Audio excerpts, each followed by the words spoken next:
Hi, thanks for watching. Okay, so this will be part 5 of my deep dive into the Daybell trial and basically my deep dive into Chad Daybell. And in this video, I kind of like to focus on the child abuse aspect of not just fundamentalist Mormons, and also I don't want to generalize about Mormons, but obviously because Chad does come out of a Mormon context, and I think he comes out of an American fundamentalist and apocalyptic context. I do want to try to examine how child abuse can show up, not just in a case like Chad, where you have people with these extremist fundamentalist religious beliefs, but also in people like Ruby Franke and Jody Hildebrandt, who also come out of, I think, a similar kind of extremist fundamentalist kind of a spin on Mormonism, let's say. And then I also kind of want to tie it just out of context because I see a lot of similarities with the David and Louise Turpin case. If you guys can remember David and Louise Turpin, these are people that come out of deep fundamentalist Pentecostal Appalachia. These are two people that came out of like West Virginia, and basically they're just very steeped and raised in this hardcore fundamentalist Pentecostal, way of living. Sort of the attitude of children, you have tons of children, and this kind of very strict approach to disciplining children, right? And then we can't also forget, and I just kind of want to tie all these things together, this amazing case out of Michigan, which was the Shonda Vander Ark case. Okay, now Shonda Vander Ark is not native of Michigan. She was coming out of Oklahoma, and then I think originally she was from Alabama. Okay, and Shonda Vander Ark, I think she's done a pretty good job of not revealing a lot about her background. But I think it's pretty clear that she got her undergraduate degree at Liberty University. And I think she comes from a background where, in my understanding, she had even dabbled in this like domestic discipline kind of movement of, kind of extremist, fundamentalist, I don't know what branch, maybe hardcore Baptist, but let's just say, Shonda Vander Ark is another person who comes out of, like, say, a lifetime of conditioning in fundamentalist America. And she ends up, sort of withholding food and binding and tying up a child who I think had autism. But basically, the similarities between what she ended up doing, Shonda Vander Ark, kind of tying up and binding and withholding food, very similar to the Ruby Franke. Okay.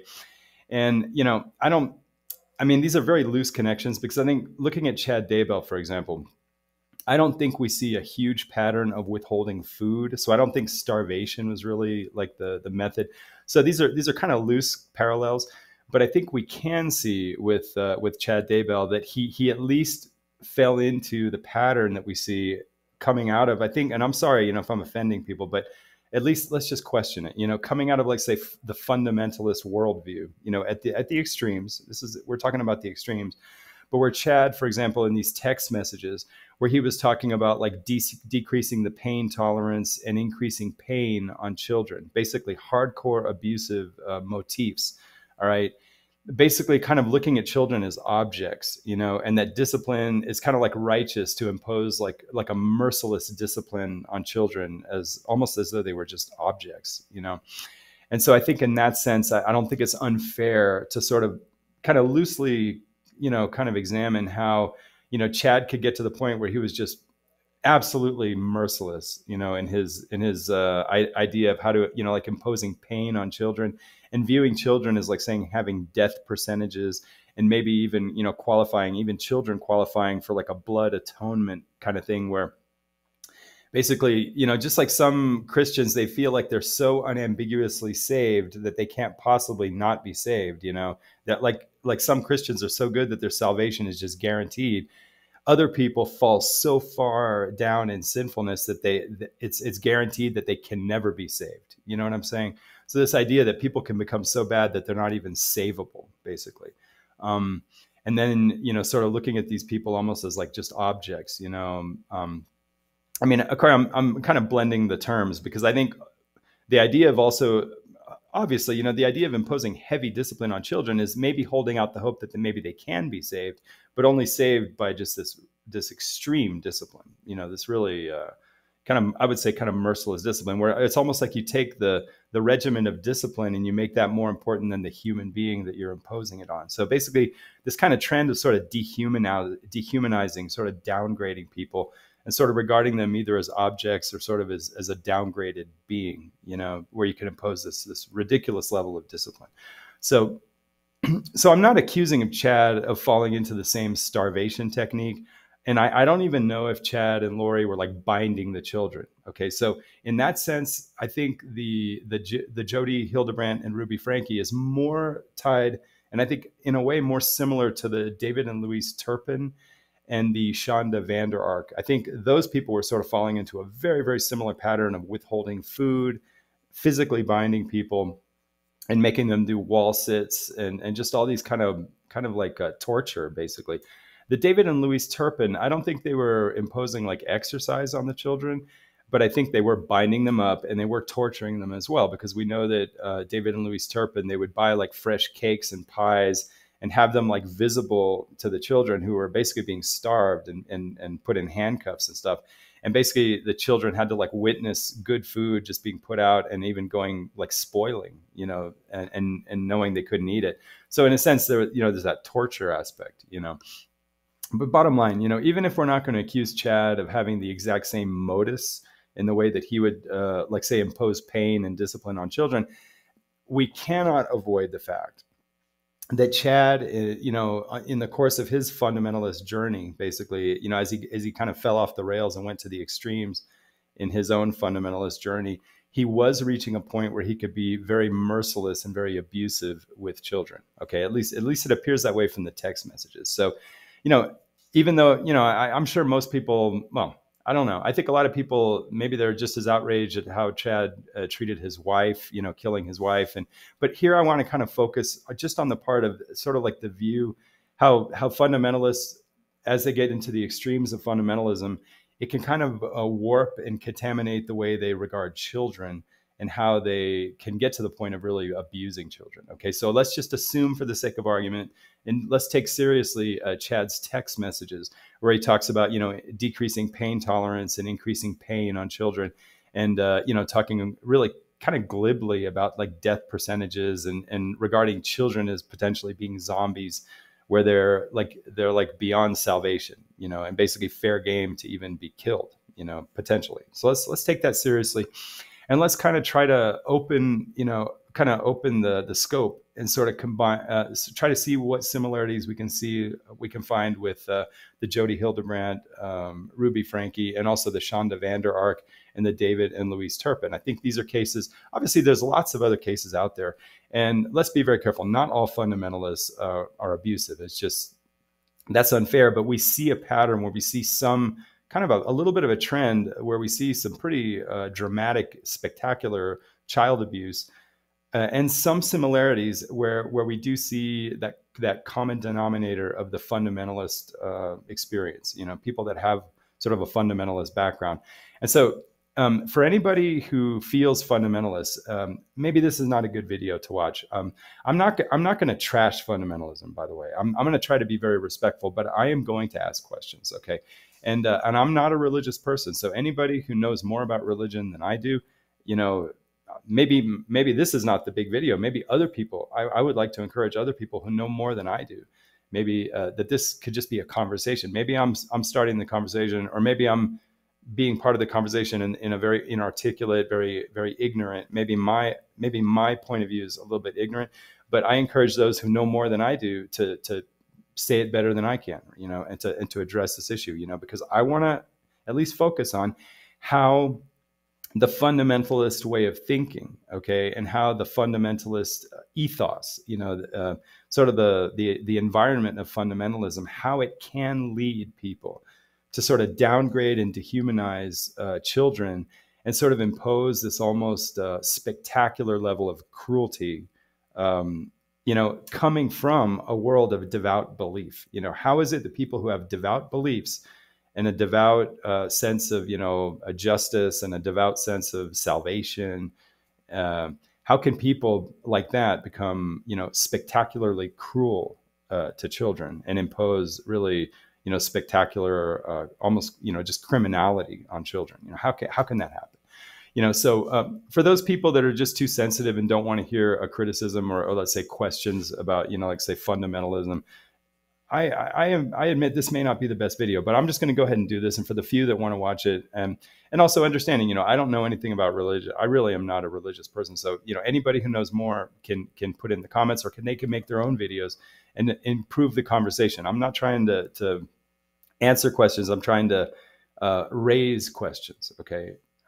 Okay. Anyway, so this is a clumsy video, anyway, but so let's talk about a little bit, at least I want to talk a little bit about things that I see in fundamentalism. Okay. And anybody who wants to correct me, they can go ahead and do it. But one of the things I notice in fundamentalism, okay, like say when I read the Bible, okay, and I'm not a religious person, but I have read the Bible, okay, but when I read the Bible, I see a combination of, let's say, the people who wrote the Bible, they're trying to sort of like simplify the laws of the universe, and sort of, they're sort of trying to condense all the mysteries of the universe and sort of creating sort of like a scheme, almost like a method or a recipe where people can sort of, I don't know, kind of rise above all the mystery of the universe and sort of find a way to come out of it like saved, or in a I don't know how you say it, like, in all the chaos and mystery of the world, what are the methods and the techniques and the tricks and the recipes that we can do to sort of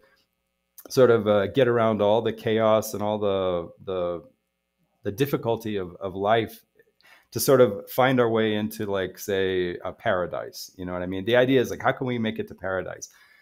And I think basically that to me speaks of kind of like, I guess it's like the eternal human condition, which is that life is very difficult, and that there is a sense that things can go very wrong in the world, and that sometimes things can go very bad, and in all this chaos, is there a hope? Can we have a hope that maybe there's some, I don't know, like you say salvation, some is there, it's like the fantasy that in a universe that appears chaotic, is there a chance that maybe there is some enduring goodness or some enduring optimism that we can sort of connect to? I mean, these are that's very abstract, But the bottom line is that I think for a human being, okay, those of us who struggle in the world, those of us who really struggle with our own shortcomings, and just the injustice of the world, there is always going to be the fantasy or the hope that maybe there is a way to connect to something that's maybe better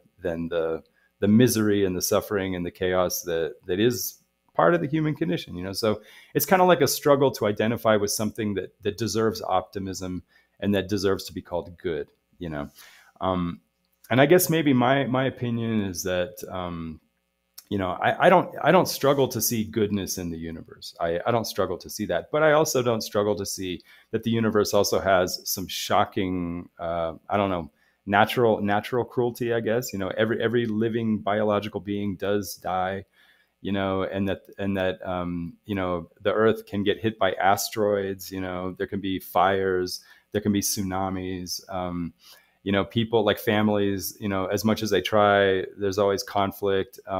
And as much as societies try to build like a wonderful environment for people to live in, there's always crime, there's always corruption.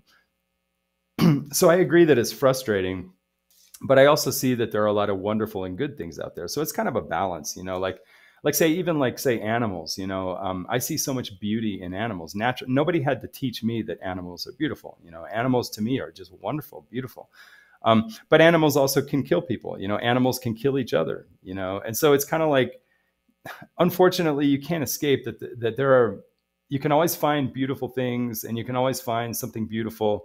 Let's say I can see a sunset and it's just beautiful to me. It's nostalgic, but that same sun in a different part of the world is like burning people and causing like droughts, and causing heat stroke, let's say. So like the same sun that causes a heat stroke in India or in Indonesia, like from another angle in San Diego, it's this beautiful sunset and people are drinking champagne. So it's like, or let's say I see a beautiful thundercloud from far away and it's like this majestic cloud, but the people who are under the cloud, maybe somebody's struck by lightning. You know what I mean? I mean, that's just the duality of life, and I guess maybe in a sense it's all kind of a mystery. Like what is the balance between the the destructive aspects of nature, the chaotic aspects of nature, and then on the other hand, the beneficial and the optimistic and positive sides. Like say bacterias, bacterias and viruses. If it weren't for bacterias and viruses, we wouldn't exercise our immune system. You have to have a few illnesses and a few infections to sort of beef up your immune system. But for some people, like too much bacteria, too much virus, if it's too much, you can almost like screw up your immune system. So it's like, what is that perfect balance? Can we really say that viruses and bacteria are bad? I mean, if you didn't have bacteria, you couldn't digest food, right?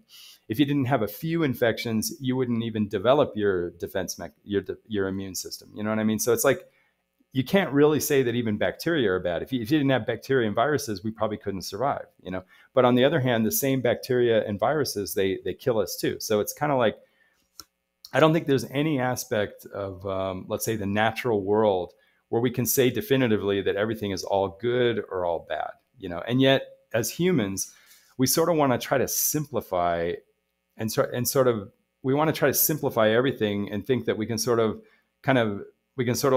purify experience to sort of identify more with the good and sort of minimize the bad, or be all good and not bad. So to me, this whole concept of like sinning, and people are like impure and they're sinners, versus we should try to be more pure and not sin so much. I think in a way that's a way to try to simplify and sort of escape it's a way of trying to escape the natural duality of experience, the natural fact that there's always kind of a blend of what you might call bad and what you might call good, what you might call just, what you might call unjust, what you might call beautiful, what you might call ugly. I think there's always an inescapable blend, and I mean, almost anything you can think of as bad, maybe in another context could actually be good, So it's just, to me, I think that speaks to me of the mysteries of life. Okay, the mysteries of life. And so when I think of fundamentalism, in my opinion, I think fundamentalism is sort of a trend that tries to minimize and almost eliminate the mystery of life, And I think sometimes I can understand, the mystery of life. That's always annoying, because there's always going to be duality. There's always going to be ambiguity, And I think there is an instinct in humans that we want to try to reduce ambiguity, okay, and we want to sort of clarify and purify and maybe even eliminate ambiguity and sort of simplify things.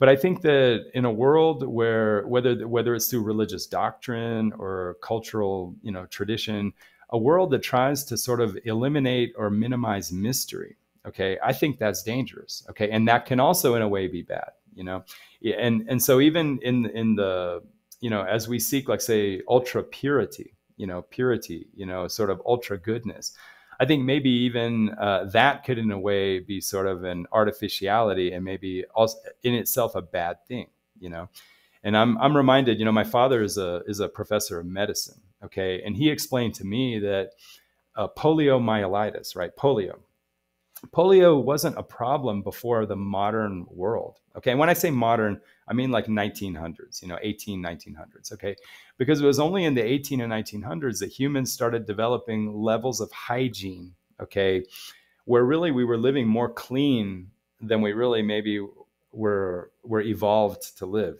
You know what I mean? And so basically what my father was telling me was that poliomyelitis had always been endemic in humans, right? But that most babies, because of just the natural hygiene of people, most babies were exposed to poliomyelitis virus, the polio virus, whatever, almost at birth or in early infancy. Okay, and he was explaining that if you're exposed to that virus like super early in your infancy, you naturally just develop it just naturally exists in your body. You just have a natural defense, And so he was explaining how, as we became sort of pre-modern, and developing kind of almost unnatural hygiene, that poliomyelitis wouldn't really come in contact with people right away by statistics. Statistically, you probably wouldn't have contact with it until you're maybe 3 or 4 years old. And at that point, your body's not really, you haven't really developed like a resistance to that virus. And if it comes to you when you're already a little older, it can cause a devastating harm to your body, And of course, now other people can be exposed to polio. That's the thing about viruses. I could be raised, like say in very sanitized and hygienic conditions, but let's say if I'm 6 years old and I'm exposed to polio, I might be asymptomatic, right? So, there is this weird injustice. But the bottom line is that we can ask the question, as we try to purify our lives, as we try to become super purified, as we even experiment with this idea of becoming like super non-sinful, super good, are we maybe making like a white sugar out of what should be brown sugar? You know what I mean? Like, should people be too purified? We can ask that question, and even though there's religious justification, right? We may be falling into kind of that arrogance of kind of like the Icarus story. You guys remember the Icarus story where, with technology, I can put like tar and feathers on my body and I can make wings and I could fly up, high in the sky. But if I get too close to the sun, the sun's going to burn everything and I'm going to fall to the ground. It's kind of like the hubris of humans. We discover in things like the Bible, it presents us, the notion that we can be sinners, or we don't have to be so much sinners. But if we start to play with it and make a recipe, and we play with this idea that we become ultra pure and we can become ultra non-sinners. I mean, isn't that the crime of the Pharisees and the Orthodox in the New Testament? When I read let's say the Gospels, I see that theme where there's that kind of hubris of the Pharisees and the Orthodox where they fall into this obsession with not sinning and with being perfectly, obedient of God's law. And they sort of delude themselves into thinking they're sort of like tricking the universe, and they found like the keys to get like a guaranteed access to salvation or whatever. And is that not maybe like us trying to trick the system and play like engineering, where we try to engineer our way into like escaping the real mystery of life, where maybe the real mystery of life is more like brown sugar, and when you get too obsessed with trying to make a white sugar, or like say a coca leaf, people chew coca leaves, in culturally, you just chew a coca leaf, that might just be a natural stimulant, but if you get into processing the coca to like pure white cocaine, you think, well, I'm just purifying something good. But sometimes when you purify something good, you actually do like the white sugar, you end up with something that actually is kind of toxic, So you have to wonder that maybe, this idea of, oh, I got my hands on the Bible, I can see how they talk about sin and goodness and badness. But if you take it too fundamentally and you get into that kind of fundamentalist thing where, okay, now I want to eliminate all the mystery and I want to create this engineering where I can sort of get only with the good and I can eliminate the bad, it might backfire on us because we might be like playing with God's elements, you know what I mean? And maybe God doesn't want us to play with those elements to create this almost like engineering where we sort of escape the actual natural mystery and the natural, I would say like the natural ambiguity of life. We try to over purify and we think we're doing what God wants us to do.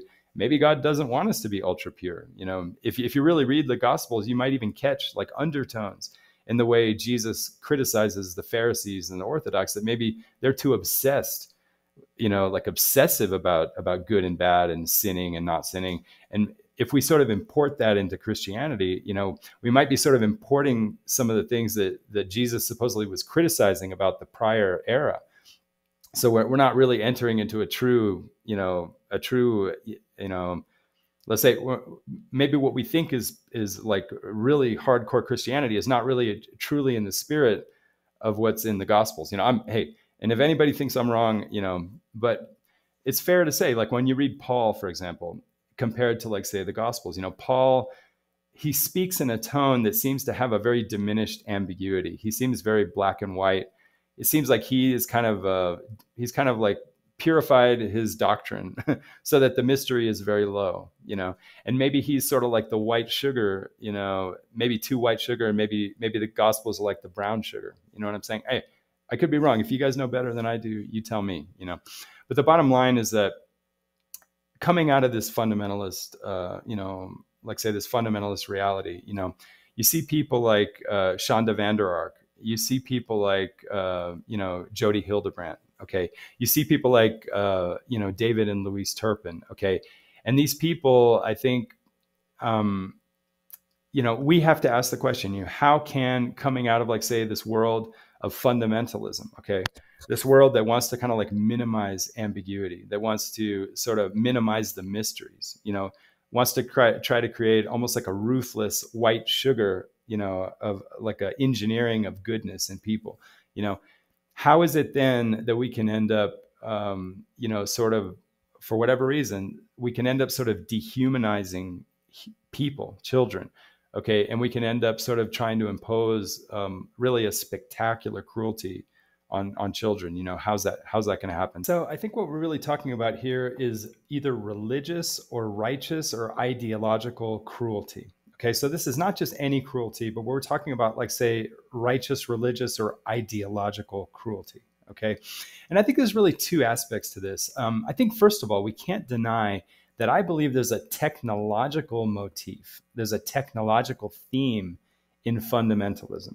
Okay, because in some ways you could look at fundamentalism going back even to the Pharisees, even going back to, like, say, the Orthodox in the Gospels. You can see sort of an emergence of a sort of a technological approach to salvation. Okay, it's sort of like salvation engineering. You see what I mean?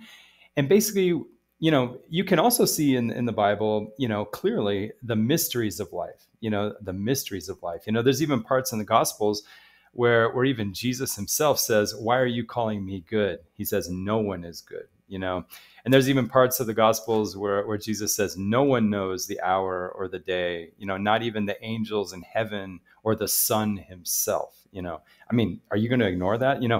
Basically, I'm saying that while there are, let's say, motifs in let's say, the Christian history, where we try to sort of make an engineering of salvation. Okay, we also can't ignore that there are also traditions, let's say, in this spiritual history, where there's also a big emphasis on the mysteries, that even the angels in heaven, even the Son, the Son of God, is not privy to the final information.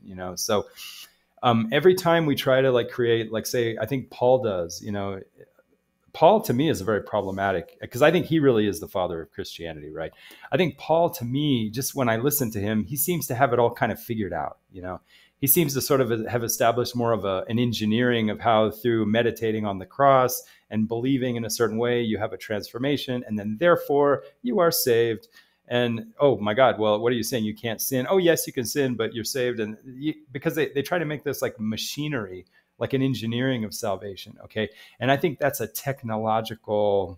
very technological sort of that comes from the engineering part of the brain. Let's just say, engineering and technology, that's part of our origins in, let's say, agrarian agriculture. It predates industrial technology, right? And I think that kind of way of thinking, that we can sort of, we can get all the laws of the universe, we can get all the laws of Moses, and we can sort of take the laws of Jesus, and we can sort of cash it out into a machine, a salvation machine, basically, a mechanism.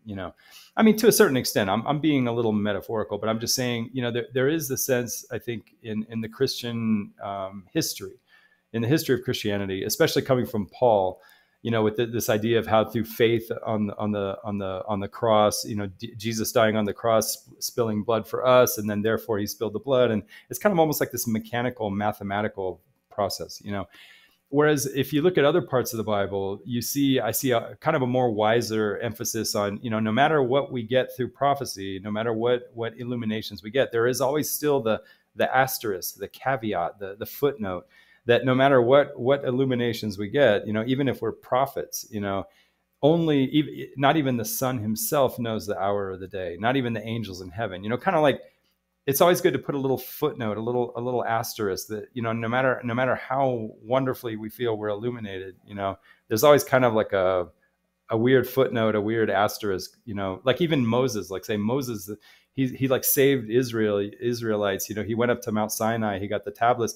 But even according to the Bible, Moses doesn't go all the way up to heaven the way, like, say, Enoch, or am I saying that right? Was it Enoch who went to heaven, or maybe like Isaiah, or, whatever. So it's like, even these spectacularly wonderful patriarchs, these wonderful people, you never know who actually goes to heaven. It's just kind of like, there is mystery there too, And so sometimes I think we ought to be maybe a little bit, I don't know, we ought to be cautious, maybe not so overconfident when we sort of invest in the proposed machinery of the doctrine. let's say the Paul doctrine, of the New Testament. You believe you believe in the cross, that Jesus spilled the blood, and you go through all the mathematics, and then through this machinery, now we've engineered salvation, basically. Because in my opinion, I'm just going to suggest, I think we have to be very cautious as humans with identifying too much with the mechanistic machine technological way of thinking, because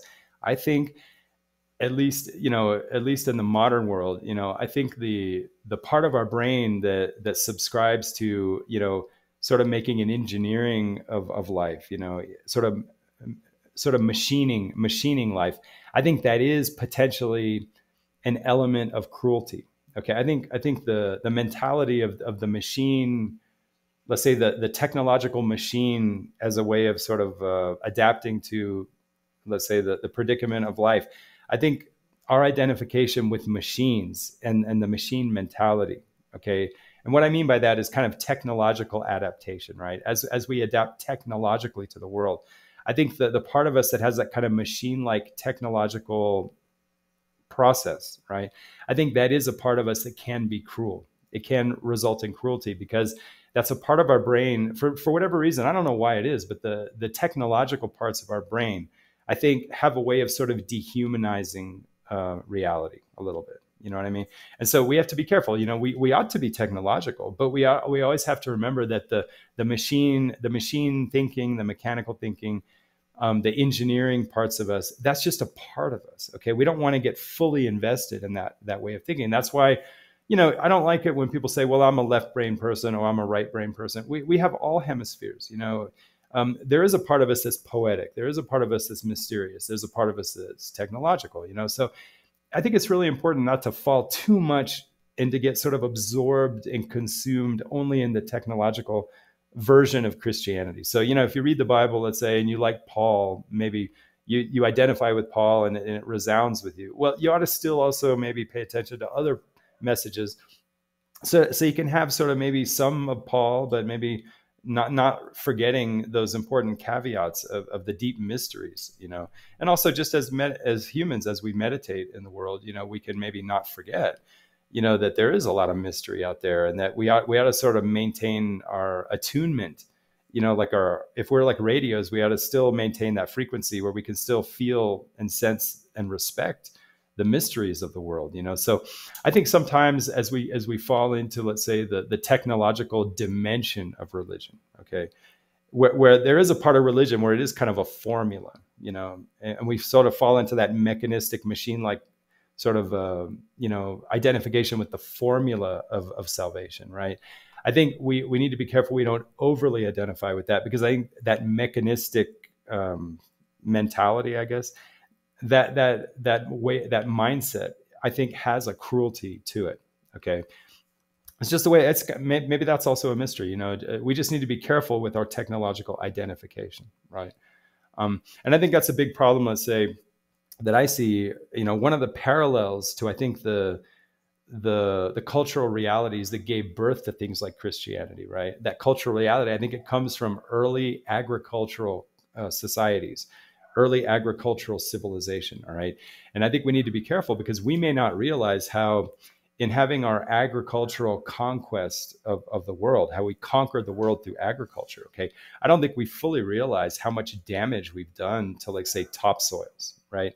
Because not only, like, say, with fertilizers, and not only with chemicals that we use in agriculture, just tilling the soil, just disturbing the soil, breaking up the soil, you're really killing a lot of the mysterious, I would say, ecosystem inside the soil, and overusing land, and deforestation, right? I'm not trying to be like some kind of left-wing hippie. I'm just saying honest, like, as a scientist, as an honest thinking person. If you're systematically destroying forest, and you're systematically disturbing soil, even without chemicals, right? You're really breaking up a very delicate organism in the soil, right? So I'm just saying that, let's not forget that the deepest origins of our agricultural civilization, which is a technological spirit, right? This is a technological spirit. the very nature of technology, as applied to, let's say, adapting to a world, right, can have a very destructive and cruel aspect, right? So all I'm suggesting is that I think to the extent that Christianity, fundamentally in fundamentalism, becomes kind of maybe more oriented towards, like, say, the engineering of salvation, okay, as opposed to, let's say, more the mysteries. Because there's the other theme in the Gospels where we're all sinners, and no matter how much I can see somebody else sinning, I'm blind to how much I'm sinning. I mean, those are the more mysterious. But if you invest more in, let's say, the machinery and the engineering of salvation, okay, we may be over identifying with the machine-like technological mindset that may, in high doses and out of balance, with the more mysterious identification, right? That kind of machine-like way of thinking might make us more cruel than we want to be, or than we think we are. Okay, so that's just one aspect, right? The other aspect too is that, honest to God, let's talk about the apocalyptic, right? The apocalyptic theme. Okay. So when you look in the Old Testament and you look in the New Testament, and even outside of Christianity, if you look even at the old Greeks, like, say, when you read Plato, that the Athenian Greeks, you can see that in the culture of the Mediterranean, in the Mediterranean cultures, there's a lot of, I would say there's a theme that way in the old history, there was like this flood, like the floods of the old, like the far, pre, like far history, like, say, 10,000 years ago, whatever. There's this idea that there was like a flood. You hear about, like, Atlantis, these great civilizations that were destroyed by the flood. Likewise, in the biblical, in the Judeo-Christian, you have the idea that, after people were banished from Eden, there was a period, a period of a few generations of these really long-living patriarchs. And then suddenly, around Noah's time, there was a message that there was going to be a big flood. And there was a big flood, and it was sort of like an apocalypse, because basically the idea is that, God wiped out the world, basically, and just left a few survivors. So that was like an apocalypse, right? That was like an end of the world, right? So, I guess we just have to accept as a mystery, that it is part of our, like, say, Mediterranean, Middle Eastern Mediterranean, those of us who like, say, are now inheriting those traditions, right? There is some theme that, a world can be destroyed, right? That, like, in the old flood mythology, it's almost like the idea that maybe it was destiny for the world to go through a major destruction, right? And even as we now are more modern, and we look at, like, say, the long scientific history of the world, we see evidence that, the period of the dinosaurs, that was a world that was destroyed. After the big asteroid that killed the dinosaurs, it was like that old world was canceled by let's say, an asteroid and the effects of the asteroid. And then whatever came after that was basically a new world. It's a world without real dinosaurs. I mean, honestly, the dinosaurs didn't really disappear. They just became birds, and they sort of, some dinosaurs lived, but they lived, in what now we see as birds and other reptiles and stuff. So anyway, the bottom line is that, we can't escape. There is something kind of deep in us, even intuitively or even scientifically, that we can see that the world goes through stages, right? Where the world will be, like, say, there'll be like a period of the world that will sort of be destroyed, and then sort of like a new chapter arises in the world, and we could almost say it's like a new world. So when you look in the Bible, you see almost like these different stages. There's a stage of, like, say, Eden. When people were living in Eden, or maybe Adam and Eve. They say Adam and Eve, but the word Adam, I think, in Hebrew just means a man. I mean, honest to God. So basically, it's like when people were living, like, say, in Eden, like in the garden, so to speak. But then there came a time when that had an end of the world, and then they were banished to, like, another world, like another way of living. And it's almost like you ended up with a different chapter of history, right? Where now we're no longer in Eden, it's like a new world. And then a few generations, and then suddenly with Noah, you have the big flood, and that world is canceled, right? So there's the idea that a world as we know it can be sort of canceled by, divine destiny, whatever. And, I guess the idea is that maybe we sort of deserve it, So, I mean, so there you see that even in the history, in our religious history, we have this idea of callous justice, where, on the highest divine level, sometimes it is right and proper for us to be, handled with divine, sort of a divine justice, but it's a callous justice because it's just a wiping out. And so I think that if you are a person who already is inclined to be a little bit callous in justice, I think all of us, if somebody, for example, if somebody just steals something from me, I'm not going to want them dead.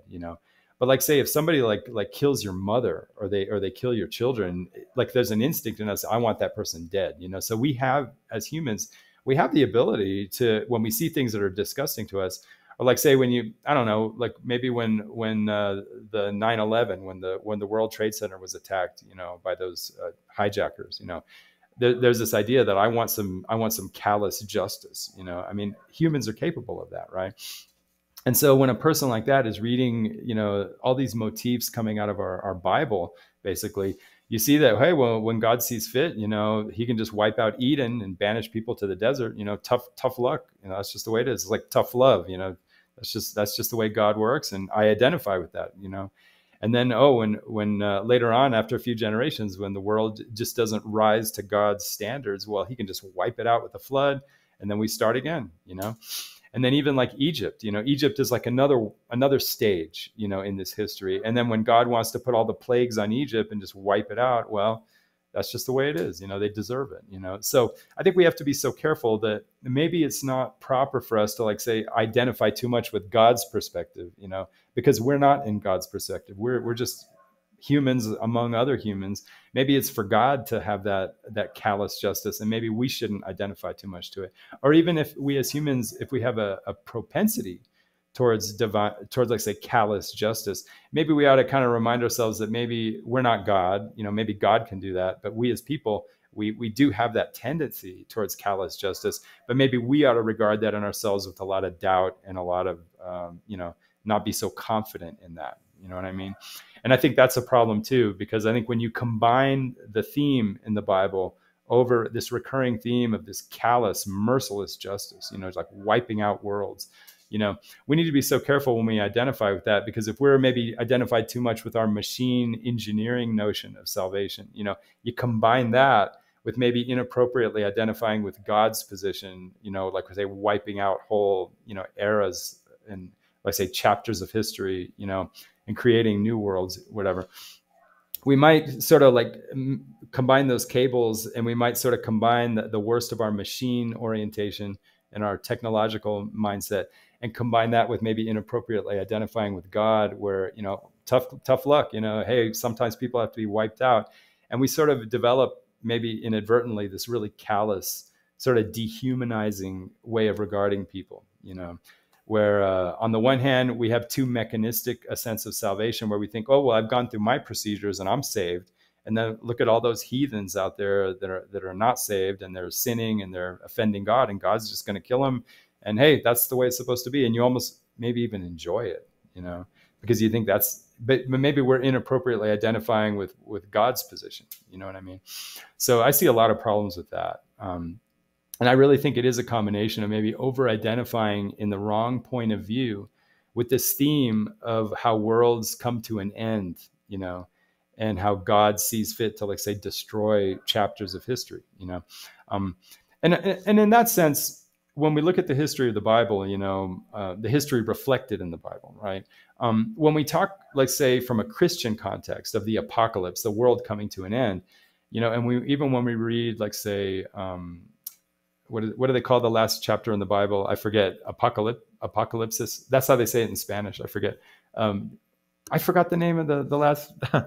Anyway, the bottom line is, when you read about the end of the world, like, say, in the New Testament, my brain, I can't think of the name of that last book of the Bible, but it doesn't matter. But anyway, when you read about the apocalypse, okay, like, say, in the New Testament, right? We don't want to be too arrogant in how we interpret that, because that's all very symbolic, and it's all very it's not, obviously it's not literal, right? Because the last chapter of the Bible, I say apocalypsis because that's how it's said in Spanish. I'm sorry, but in that last book of the Bible, it's dreams, it's visions, right? Dreams and visions. Obviously, that's a sign, hopefully, that we want to read that figuratively. I hope. I mean, gosh.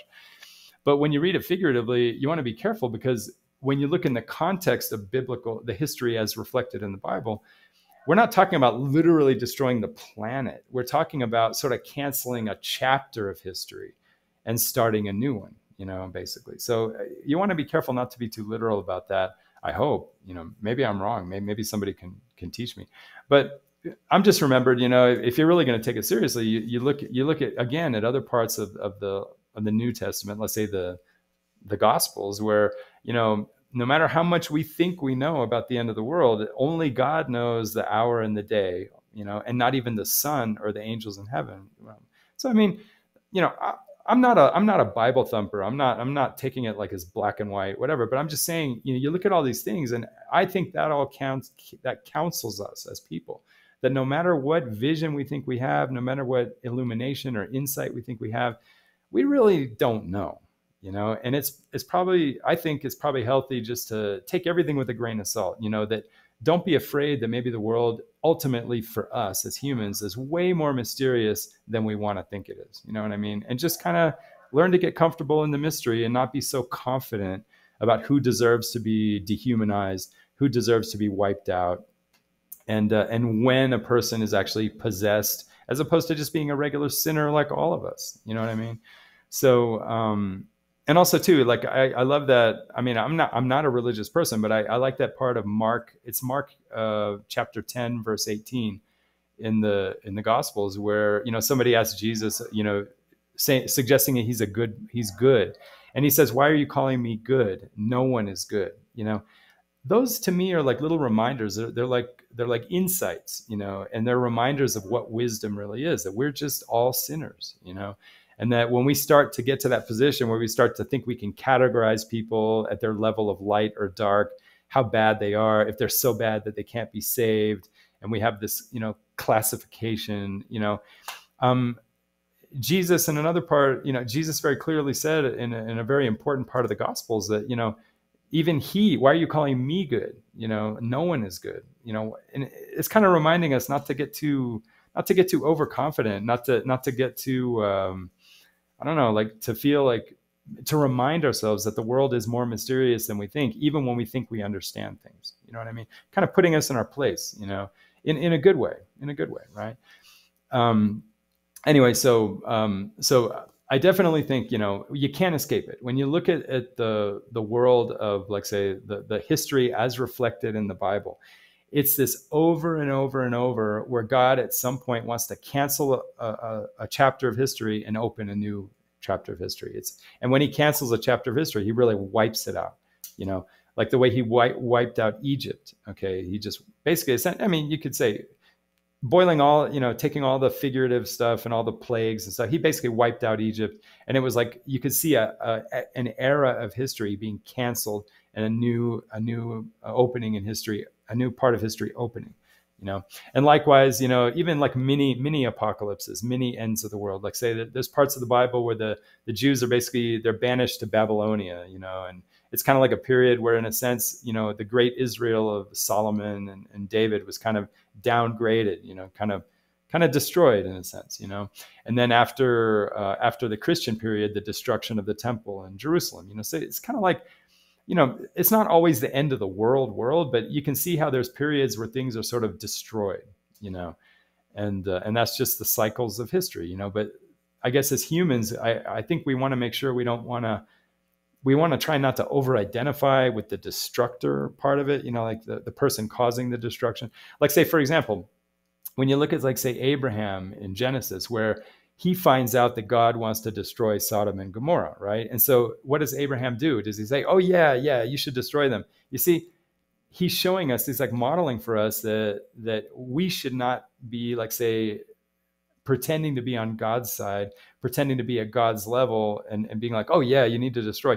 As humans, what does Abraham do? He bargains with God to do anything to try to change his mind, and if there was even, like, say, 50 good people in Sodom, would you still destroy them? Okay. Well, what if there was even 10 people? Like, he does this kind of weird bargaining with God. And I think it's kind of almost like a reminder that maybe we don't want to inappropriately identify with God as the person who actually destroys the world, or actually treats people as like, how would you say, God, let's say God in the religious tradition, he's the entity that can wipe out people. But maybe we as fellow people, we don't have that godly altitude to be able to identify with wiping out people, right? So basically what I'm saying is that, I think through a combination of maybe some maybe poorly understood technological motifs in religion, in the Christian religion. I think there is a technological motif in the New Testament that we don't understand enough.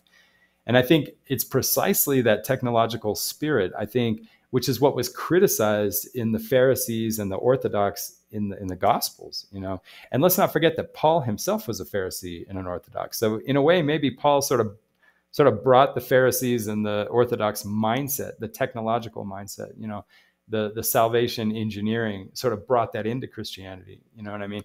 We just need to be careful, because I think that technological aspect, I think that can produce a little bit of a dehumanizing element in our thinking, in our spirit, And I think combined with the fact that there is a tendency in the history as reflected in the Bible to sort of end chapters of the world.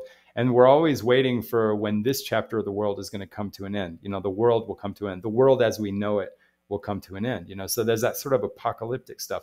And I think we just need to be careful that maybe it's inappropriate for humans to sort of identify with God's perspective. And I think if you read carefully, I think the Bible even warns us not to pretend like we are, like, say, like we have any authority as to when the world comes to an end or how it's going to come to an end. You know what I mean? Not even the angels in heaven, so as it said, So I don't know. I mean, I think for most people, this is all common sense, to be quite honest. I think you already have to be a little bit sick to take, like, say, aspects of religious thinking and sort of for those things to sort of combine into the machinery of cruelty. But I think it does happen, and I think it does happen in the fundamentalist world, because I think the fundamentalism world really does lean a little bit more towards, like, say, the Paul, as opposed to the Gospels, and it does lean a little bit more towards, I think, the Pharisee Orthodox method of sort of salvation engineering. It's a little more technological, I think. And I think, combined with, like, say, this identification, well, worlds have to come to an end and bad people have to be destroyed. I think in the end, I think what that produces is a mechanism for downgrading and dehumanizing people, right? Downgrading and dehumanizing people. And then what does God do, through these chapters of biblical history? He also eliminates people. He disposes of people, right? And so this idea where people can be downgraded, dehumanized, and disposed, you know what I mean? And humans become sort of disposable. I don't think it's for humans to see other humans as disposable. Okay, if God sometimes has to dispose, I think we have to allow that to be mysterious, that we have to allow that to be in another level of existence that we don't belong to, and I think if we do entertain the idea that people are disposable or people should be disposed, I think honestly we're inappropriately putting ourselves at an altitude that really doesn't pertain to us, And so obviously humans, we do dispose, okay? And that is a tendency, that's a human tendency, but I think we ought to look at that as maybe a human tendency that we shouldn't be proud of. I mean, we should admit that we have that. We do have a tendency to want to dispose of other people and things, but maybe we shouldn't be so proud of it. Maybe we should just say, okay, that's one of our characteristics, but, like, let's not get too invested in that human characteristic. To me, that's almost like a challenge for us to recognize our own sinfulness. You know what I mean? So in a way, if we identify with what's written in the Bible, but we identify it from an inappropriate perspective, maybe too hubristic, maybe putting ourselves too much at the level of God, maybe investing too much in the machinery and the technology themes that are sort of in the airspace of our religious history, I think we can end up becoming all too human, okay? All too human, which is, we do as humans have a tendency to sort of invest in callous justice and in evacuating or disposing of people. I mean, that is one of our unfortunate tendencies, but maybe that's all too human, you know what I mean? And maybe we need to be careful that, I think there is enough information in our religious heritage to maybe identify that as also a type of sin. But we have to maybe not abandon so much the mystery and our place in the mystery, you know, of our experience as humans. And I think if you really look in the religious heritage and the religious scriptures, I think you can find reminders of that mystery. But, you know, anyway, just an idea. But I really appreciate your patience. It's probably not my most eloquent video, but I think these are important questions. And anybody who knows more about religion and can answer better these questions, please let the conversation continue. But anyway, thanks for watching, and yeah, appreciate your patience.